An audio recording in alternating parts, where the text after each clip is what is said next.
எல்லாருக்கும் வணக்கம். நம்ம என்ன பார்க்க போகிறோம்னா தமிழ்நாட்டோட முதலமைச்சர்கள் அப்படின்னு ஒரு சீரிஸ் நம்ம பார்த்துட்ருக்கோம். அதில் தமிழ்நாட்டில் திமுக அவர்கள் எப்படி ஆட்சி பிடிச்சாங்க. ஃபஸ்ட்டு நம்ம 1919ஆம் ஆண்டு சட்டத்தின் அடிப்படையில் 1920 தேர்தல் நடக்குது. அந்த தேர்தலில் யார் ஜெயிக்கிறாங்கன்னா தமிழ்நாட்டில் நீதி கட்சி அவங்க தான் ஜெயிக்கிறாங்க. ஓகேங்களா. நீதி கட்சி என்ன பண்ணுறாங்கன்னா ஜெயிச்சு தமிழ்நாட்டில் 1937 வரலையும் ஒரு 13 வருஷம் யார் ஆட்சி பண்ணுறாங்கன்னா நீதி கட்சி ஆட்சி பண்ணுறாங்க.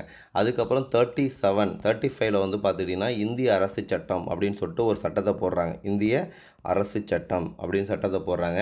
அந்த சட்டத்தின் அடிப்படையில் தான் 37ல் தேர்தல் நடக்குது.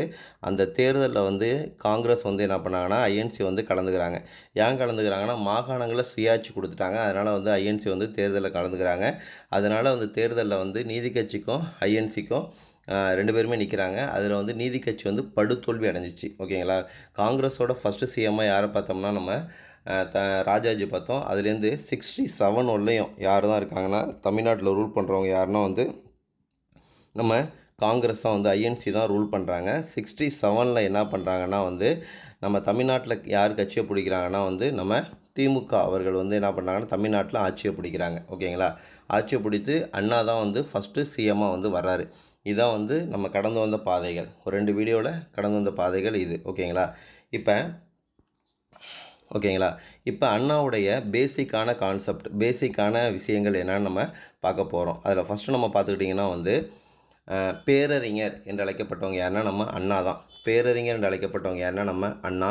இவங்க எங்கே பிறக்கிறாங்கன்னா காஞ்சிபுரத்தில் பிறக்கிறாங்க. அதனால் காஞ்சிபுரம் நடராசன் அண்ணாதுரை என்று அழைக்கப்பட்டவர் யாருன்னா நம்ம பேரறிஞர் அண்ணா.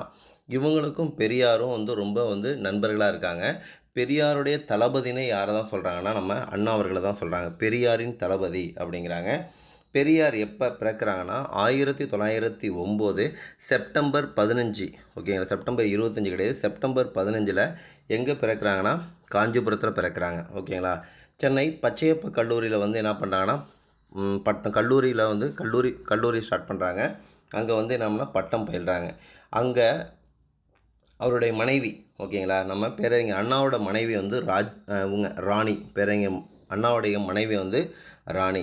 இவங்க பேரறிஞர் அண்ணாவுடைய பாதுகாவலர் யாருன்னா ராசாமணி. அண்ணாவோட பாதுகாவலர் யாருன்னா ராசாமணி தான் அண்ணாவுடைய பாதுகாவலராக இருக்காங்க. இவங்க 1934 என்ன பண்ணுறாங்கன்னா பட்டம் பெறுறாங்க. ஓகேங்களா. அதுக்கப்புறம் இவங்க என்னென்னா ஒரு ஸ்கூலில் வேலை பார்க்குறாங்க. அந்த ஸ்கூலில் அதிகமாக அதாவது இவர் அரசியல் தான் அண்ணா அவர்களுக்கு பிடிக்கும். அதனால் அரசியலில் ஜாயின் பண்ணணும் அப்படின்னு சொல்லிட்டு அப்போ ஃபேமஸான கட்சினால எது தான் நம்ம நீதி கட்சி தானே. அப்போ 1937 நீதி கட்சியில் ஒரு உறுப்பினர் ஆகிறார். நீதி கட்சியுடைய ஒரு உறுப்பினர் ஆகிறாரு. அதுக்கப்புறம் நீதி கட்சியோடலேருந்து பிரிஞ்சு என்ன பண்ணாங்கன்னா 1949 செப்டம்பர் 17 என்னென்னா திமுக அப்படின்னு சொல்லிட்டு ஒரு கட்சியை ஸ்டார்ட் பண்ணுறாரு. ஓகேங்களா. அந்த 1952 அந்த 1951லேருந்து 52, 1951 டு 1952 இந்தியாவுடைய ஃபஸ்ட்டு தேர்தல். இந்தியா சுதந்திரத்துக்கு பிறகு இந்தியாவில் நடத்தப்பட்ட ஃபஸ்ட்டு தேர்தல். ஓகேங்களா.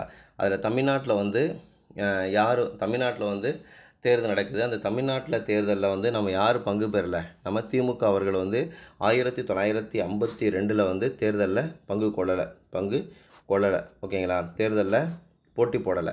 அதுக்கப்புறம் 1957 நடந்த தேர்தலில் 15 தொகுதியை யார் ஜெயித்தாங்கன்னா திமுக அவர்கள் ஜெயித்தாங்க. திமுகவுடைய டீம், அந்த திமுக கட்சி என்ன பண்ணுறாங்கன்னா ஜெயித்தாங்க. 1962 நம்ம பேரறிஞர் அண்ணா என்ன பண்ணாங்கன்னா தமிழ்நாடு தமிழருக்கே என்ற ஒரு முழக்கத்தை முழங்கினாங்க. தமிழ்நாடு தமிழருக்கே என்ற ஒரு முழக்கத்தை முழங்கினவங்க யாருன்னா நம்ம பேரறிஞர் அண்ணா அவர்கள் தான். அதுக்கப்புறம் 1962 தேர்தலில் 50 தொகுதியில் என்ன பண்ணுறாங்கன்னா வெற்றி அடைகிறாங்க. அதில் மிக முக்கியமாக அண்ணா அவர்கள் தோல்வி அடைகிறாங்க. ஓகேங்களா. 1962 நடந்த தேர்தலில் 50 தொகுதியில் வெற்றி அடைகிறாங்க. 1965 இந்திய எதிர்ப்பு போராட்டம், இந்திய எதிர்ப்பு போராட்டத்தில் அதிகமாக ஈடுபடுறாங்க. ஓகேங்களா.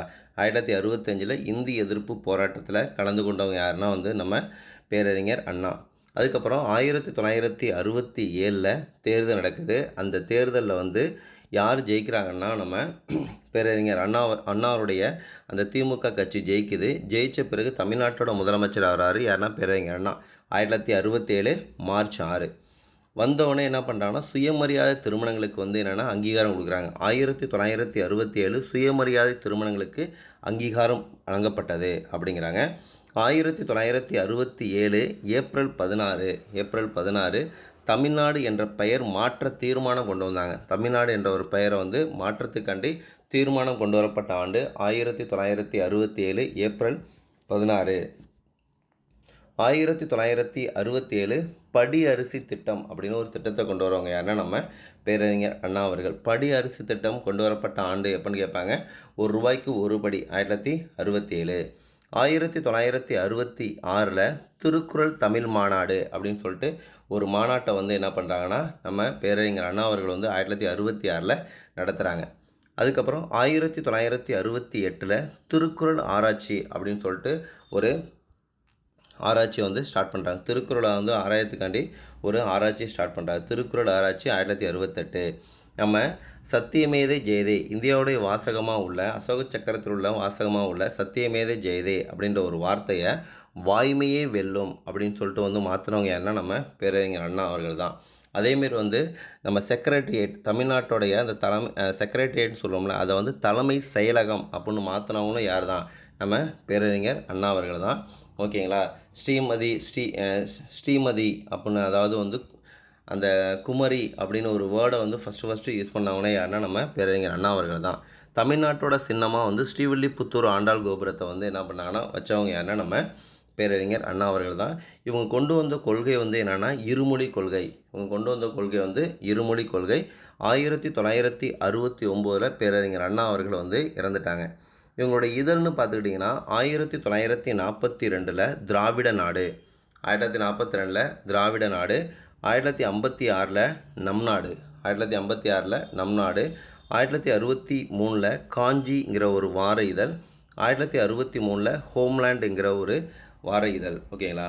1942 திராவிட நாடு என்ற ஒரு இதழ், 1956 நம் நாடு, 1963 காஞ்சி வார இதழ், 1963 ஹோம்லேண்டு.